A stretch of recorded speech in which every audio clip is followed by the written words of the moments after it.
في الوزارة عندنا نية خالصة وصادقة وغيرة على البلاد، على مصلحة التلاميذ والأسر اللي تتبحث على واحد التعليم اللي هو جيد لأبنائها. ملي كتشوف حسب الدراسات الدولية بأن ثلثين ديال التلاميذ ما تعرفوش يقراو، ما تعرفوش يكتبوا. هذا التصريح ديال السيد وزير التربية الوطنية سنة 2021 يتحدث عن ما يسميه بالإصلاح وأنه لن يقف موقف المتفرج. دازت سنتين، الحصيلة 38 مليون ساعة، 38 مليون ساعة في الابتدائي اللي ضاعت للتلاميذ. كيفاش غادي يعوض السيد وزير التربية الوطنية؟ مليار و400 مليون من أموال دافعي الضرائب ما مشاش للغرض ديال الهدف ديالها، ضاعت، كان ممكن تستثمرها في أشياء أخرى. ليس دوري أنني نقول هذه الأشياء، هذا دور المعارضة السياسية في المغرب أن تقول هذه الأشياء وتحاسب السيد الوزير.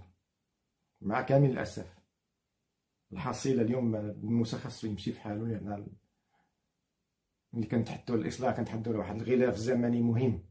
اليوم نحن أمام هدر زمني. خلي الهدر المدرسي اللي كنتحدثوا عليه في نواحي الشيشاوي اللي كيوصل ل 80%، وفي المناطق اللي العالم قروي اللي ما تعرفهاش السيد الوزير، لأنه كان يعرفها ما غاديش نوصلوا لهذه النتيجة.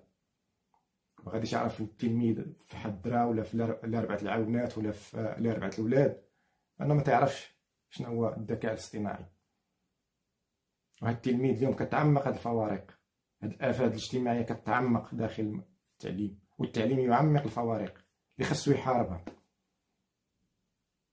الفوارق بين الطبقات الاجتماعية، ظاهرة الفقر إلى آخره، عدم المساواة بين الجنسين إلى آخره من الآفات الاجتماعية.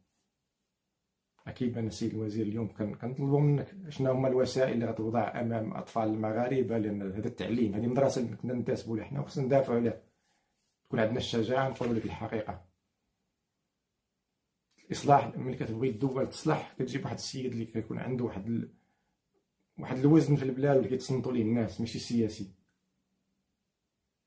الهند ملي بغات تصلح راه جابت أفضل العلماء عندها واستنسخ التجربة ديال كامبريدج. راك قريتي في كامبريدج، راه هزوا هذاك المعهد وحطوه في الهند.